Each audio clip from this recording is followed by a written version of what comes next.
Welcome to A World Where Living Works, stories of science and survival, bringing together our heads and our hearts to build a suicide-safer world.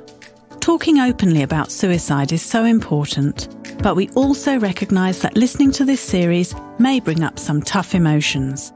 If so, please talk to a trusted family member, friend, or local support service about how you are feeling. Visit livingworks.net and click on Find Safety for international crisis services. We are there to help you. This podcast is brought to you by LivingWorks, a network of local suicide first aid trainers in your community and communities around the world. Visit livingworks.net to find out how you can play your part in suicide prevention. You're listening to A World Where Living Works, and I'm your host, Kim Borrowdale. First of all, I'd like to acknowledge traditional owners of the beautiful lands wherever you're listening. I'd also like to acknowledge everyone out there who's been impacted by suicide, the pain it brings to our lives, but also the desire to make positive change for all of us to live well. Today, I'm talking with Richard Ramsay, co-founder of LivingWorks. This is the third episode in Season 3 of A World Where Living Works, a season focused on learning about the history and evolution of their groundbreaking suicide first aid training practices now being taught around the world. We know LivingWorks today is a global leader in suicide intervention. Thousands of trainers in workplaces and communities around the world teaching gold-class suicide first aid programs like the 2-day ASIST workshop, the half-day Safe Talk Suicide Alert Helper workshop, and now the 90-minute online interactive introduction to suicide first aid, LivingWorks Start.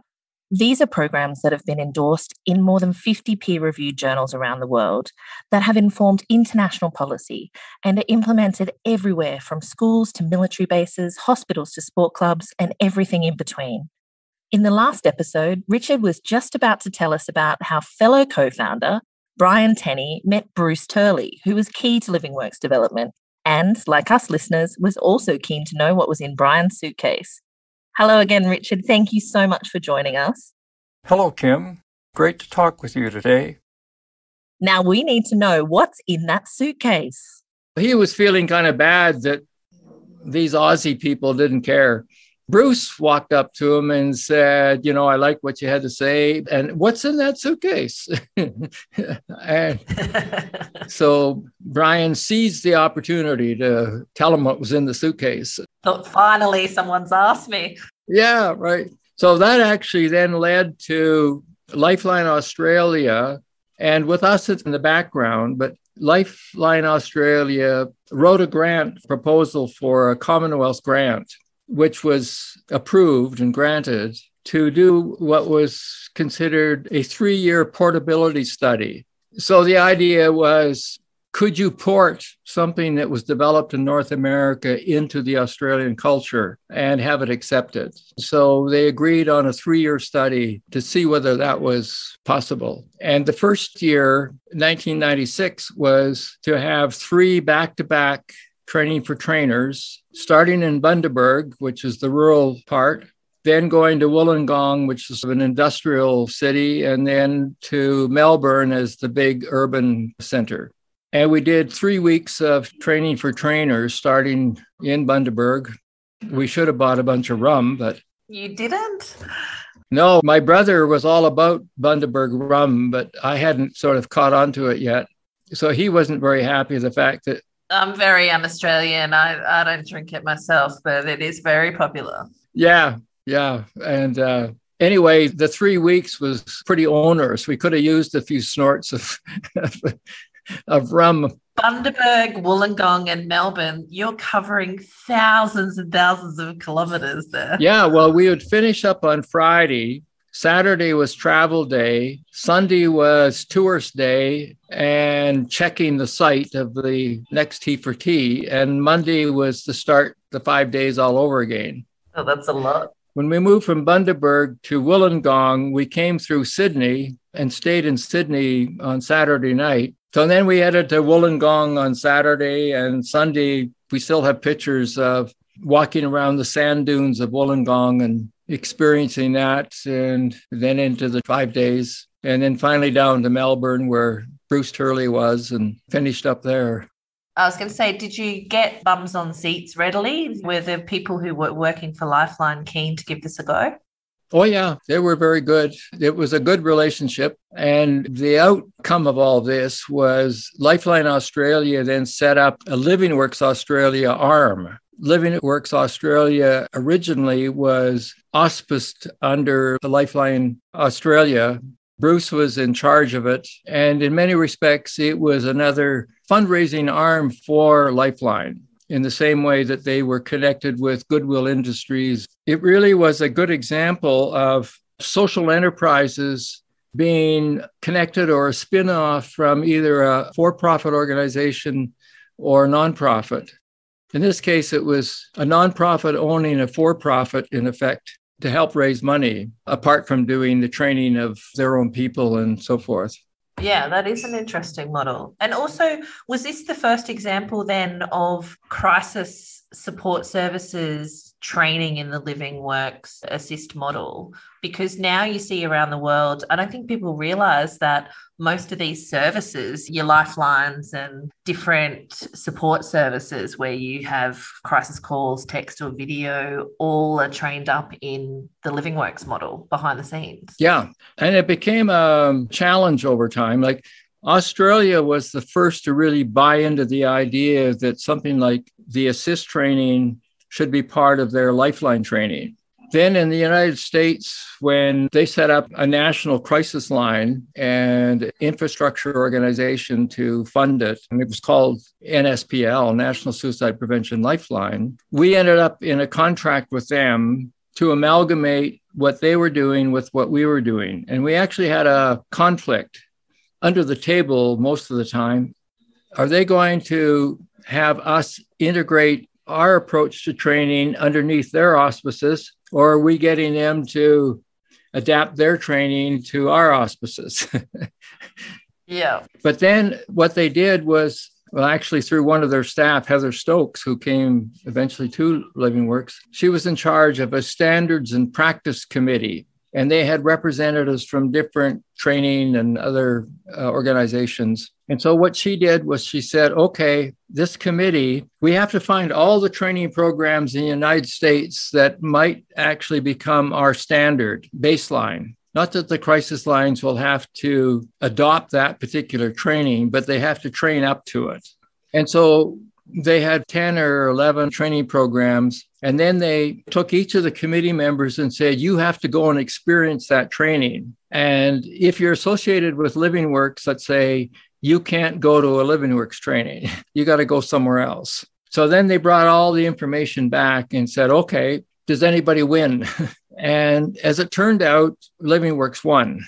They decided that the 2-day ASIST was the baseline, that they wanted everybody to either incorporate into their training if they could, or to adjust their own training so it at least met those basic requirements. And so they started out back in 2006 with somewhere around 120 crisis agencies in the United States. And the history of crisis lines in the United States, similar to Canada, was not under the auspices of one organization. They were all independents, and they were organized in different kinds of ways and funded in different kinds of ways. Out of those 120, there was maybe 50 or 60% that were going to use the ASIST training. And then over time, that number or the percentage of the total number has been getting bigger and bigger and bigger. And the real full circle smile for me was when the Los Angeles Suicide Prevention Center, under its new name, adopted ASIST as its training program. And again, it was like, oh my God, we were learning from you guys back in the 80s, and now you've adopted our training as the standard for your training. That's so amazing. That was a special feeling for me because myself and, well, actually, Brian and also Roger Tierney, who had died, we all got to know Dr. Farborough from that center quite well. And he was our idol, really, for his faith in us in the 80s. And then to have that organization take on ASIST as their standard and incorporate it into their system was a big day. Yeah, that is a beautiful moment. And it was one of those private things. Nobody else really knew why that was so important, but it was just one of those, wow, this is really quite something. Because we really were quite literally the farm kids up in hinterland Canada that used to bring these experts from the United States up to conferences and get them to tell us how we should be doing things. And in fact, our first few years in California, we actually had quite a few discussions informally most of the time, but it was along the line of, wow, this is quite something. We were learning from you in the 70s. We'd bring you up to Canada and you would present at our conferences. Now here we are in California in the 80s. And just think in the 90s, maybe you will now have something new and you will bring it to Canada. And then the next decade, it'll be our turn to bring it back to the United States. Learning cycle. Yeah. So, well, it's interesting. It's happening with the international conference. You know, you talked about the South Africa one and Lars getting you to write that article ahead of that conference in the early 90s. What year was that? No, the early 2000s. It would be 2004. Early 2000s? Yeah. And then now, 2021, the international conference is on the Gold Coast in Australia this year. And I just got a message from LivingWorks Australia just now saying that they're actually presenting on people in trauma occupations with local first responders from Australia and around the world. And then you're presenting and bringing together that symposium to show what you've learned back out again. Yeah. It's just a nice synergy to see across the 20 years. And the presentation we made in South Africa was a panel presentation that had to do with what was going on in Scotland at the time, and in Norway, what was going on in Australia, and what was going on in Canada. So the Australian presenters were Lindy and Lorna and Gaynor Hicks. And then there was Elaine Locke from Scotland, and Lars was presenting on behalf of Kirsty Silvova from Norway. And I was the overall moderator presenter of the Canadian startup. That's a great panel. Oh, it was just fantastic. And Lorna had been working up in the Kimberleys and had some great stories about working with Indigenous people. And Lindy, of course, she's been all over the world, Yeah. I still, talking about South Africa, she would say, oh, well, I mean, I originally came from Southern Rhodesia, Zimbabwe. And then she talked about the time that they had in Hong Kong after they had to leave. And then I think she was born in Singapore. And now she's the, sort of lead in places like South Korea. And she's just an incredible lady. I could talk to her all day. I've got a soft spot for her too, because she was my Safe Talk T4T trainer, my master trainer, mentor. Also lives in the Northern Beaches.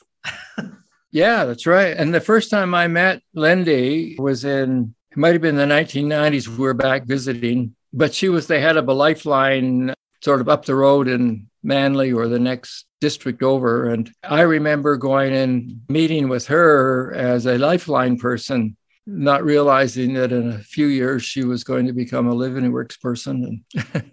And still now. Yeah. And still, yes. Yeah, that's a little bit of those beginnings. And it was like Australia in the 1996 time. And then it was late 90s that the people from Norway came and started to really develop the training in northern Norway in Tromsø. And they did something that nobody has ever done before, and they continue to do it. They started their training with medical students in the medical school. And they also did something really unique in that they had a class of about 72 students.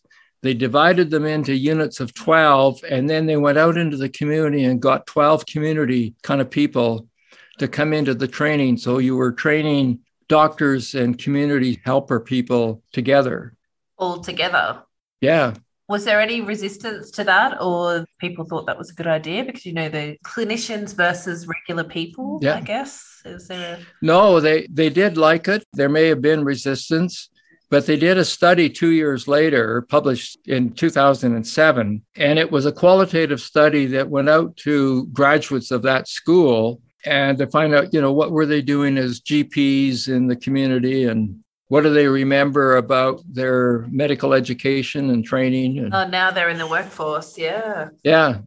And what did that show? Well, it had sort of good and bad news. The bad news was that if they were a surgeon or somebody like that, or internal medicine, they didn't remember anything about their courses back in medical school. So it was like practicing medicine on me. No, they sound like they're just living for the day, their schedule on that day. What they did remember was this 2-day course they took on suicide prevention. They talked about using it, implementing it, and they talked about how important it was to help them with their attitudes towards difficult patients. So that was the good news. That is amazing. They didn't retain their other medical knowledge. So I'd much rather a surgeon talk to me about my suicidal thoughts than operate on my That's right. leg. So when you go to Norway, yes, you say if you get into suicide trouble, well, it'll be safe to go to a GP. But if you get a broken leg, well, maybe you should go to the local shaman or something. And what about the community people? Did you manage to track their responses years on? No, they didn't. And the evidence there, though, is that this whole thing started in northern Norway. And within a year or two, the Norwegian government decided that they should fund this program. And then they funded them on a year-to-year basis. And then a few years later, they decided to make it permanent funding to the VVAT organization. And then they went through a major reorganization of health and trauma care services, and they set up regional trauma centers. And the VVAT, suicide prevention training, became part of all of the regional centers. And in fact, at one point, they were going to, in a sense, make the VVAT people move from Tromsø into one of the central trauma centers. And they put up a resistance and were granted the right to stay in Tromsø. So it's still the headquarters of the VVAT program is still in Tromsø, but the network of suicide intervention training is in all the regional trauma centers around the country. Oh, wow. That's good. Yeah. And it was our first test of real indigenization, of changing everything except the scripts to capture the Norwegian culture and capture the Norwegian language and to film everything in Norway. And we had a very stringent kind of guideline for anyone who was going to adapt our program. And the Norwegians said they were happy to do that. But then they got into a couple of problems that they would rather not follow how we did it in North America. And one of the examples was they said, the doctor scene where you have the doctor and the patient. And in your original scene, you have the patient sitting on one of those medical examination tables. And the doctor is sort of talking down to her, so to speak. And the Norwegian said, we're prepared to do that, if we have to. But, Norway, that's not the way the doctor and the patient sort of relate to each other. And she said, well, we actually sit in chairs side by side. And so we said, of course, you can do this. We'd like everyone to do that. And then we had the same problem when we indigenized in northern Canada with the Inuit people. And because of the rural nature of that part of Canada, you get into the typical rural problems of the helpers and the helpees, if you want, live in the same community. And you can't do what a lot of helping organizations say is that, if I'm a social worker in town, I'm not supposed to be friends with you as my client. And it's like, how can I not, Anyway, when we did the filming in northern Canada, what we did was that we had a helper person. Anyway, there was a conversation between the helper person with somebody in the office about a patient or, how they could help with the patient. And then the next part of the scene is the social worker now seeing the doctor with a suicide kind of problem. And we tried to normalize that you have to accept this kind of crossover role differences in rural types of remote communities. We also filmed in English and Inuktitut at the same time. Wow, that's good. Actors that could speak both languages, and they were local actors. They were local people. And we had also, it was interesting, we had, the literature in the old days sort of said that these Eskimo Inuit people didn't really kill themselves in the way in which we think about suicide, but they would go off onto an ice floe or something and just disappear. And when we started working with them, it was our Southern Canadian attitude that was history, that they don't do that anymore. But we found out that's not true. That sort of thing still happens. And so when we did the film scene of the old man and the helper, we actually had set it in a way that he was going off on his snowmobile. And that was the message that he was intending to do the traditional ice floe kind of disappearance. But yeah, you can give that indication. When you think you know somebody else's culture, best you check to find out whether or not you really know it or not. And what happens in reality versus what is assumed. Yes, that's right. Well, that's interesting talking to the community members involved in the adaptation for Indigenous peoples in this country, in Australia, and what sort of conversation scenes and scenarios would be most relevant. It was when you were saying earlier about give people time to think about their attitudes and things like that. That's one of the main things that came out of the ASIST development as well, is that actually I need to not only trust the trainer, but I need to trust the people in the room to be able to share the stories and experiences. So give me time to get to know you first, and then let's go into more of the actual skills-based training. And that's what happened up in the north, too. We did a day and a half of debriefing after one of our original demonstrations 10 years ago now or more. And afterwards, we sat around in a room for a day and a half. And the facilitator was a young man who had been educated in the South, but he'd come back home and he'd gone through the ASIST training for the first time, but he was the facilitator. And he had an in-depth sort of sense of everything in behind ASIST that a lot of people don't get. Anyway, he was facilitating and he went around the group of 25 and said, so what do you think we should change to fit the Northern culture? And I was in the room and a couple of other people, and they went all the way around the room and the answer was nothing.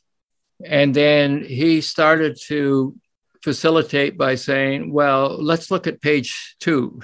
And if he didn't get anything out of page 2, he would say, well, what about paragraph 3? And at some point it was like, well, what about sentence 10?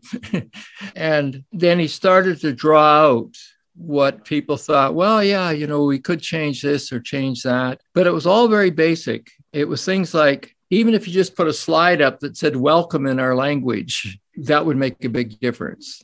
And that was what Lindy had found out in the Pacific Islands some years before, that if you'll let us use our own word for suicide in the role plays, etc., then everything else is fine.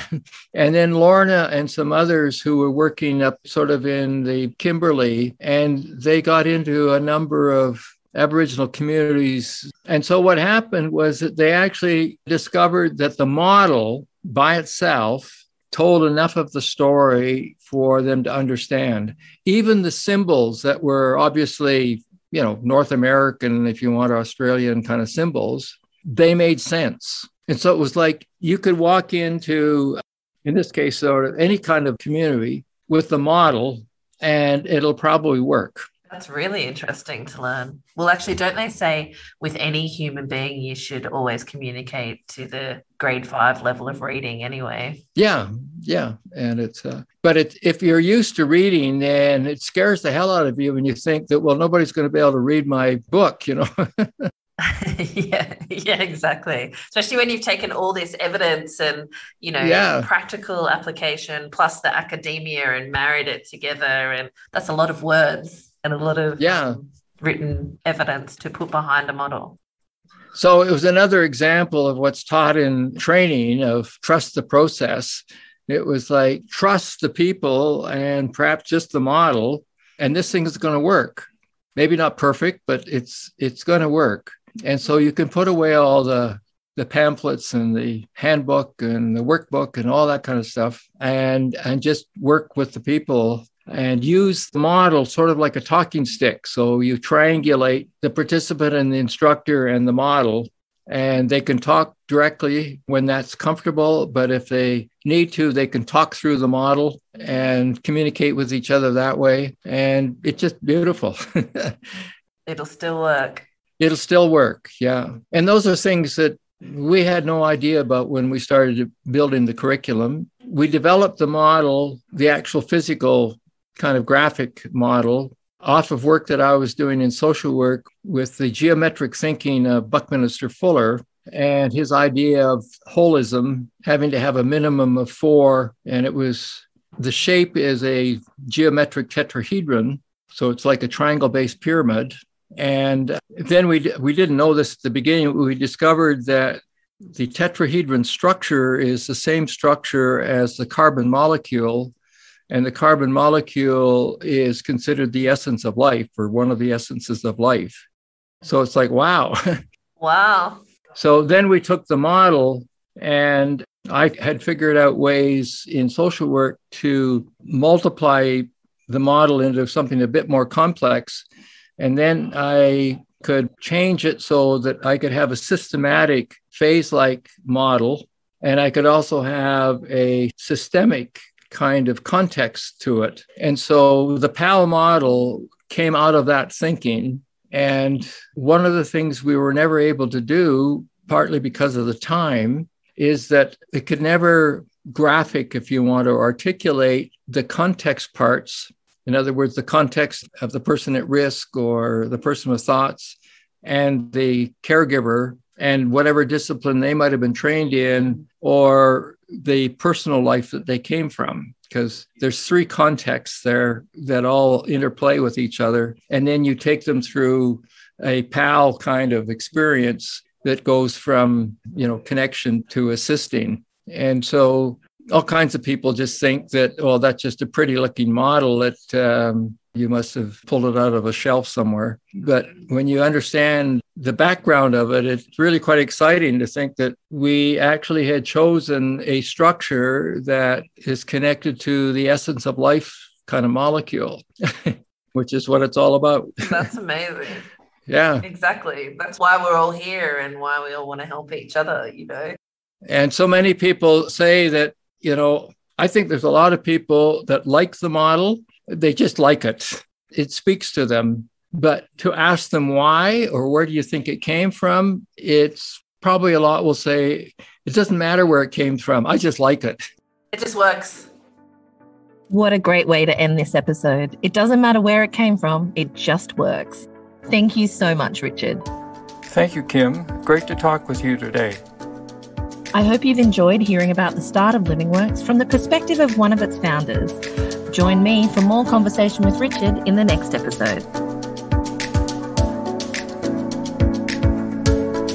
If you've enjoyed this episode, we'd love you to subscribe on the usual channels. Write a 5-star review and, most importantly, share it with your family, friends and colleagues on social media, tagging LivingWorks.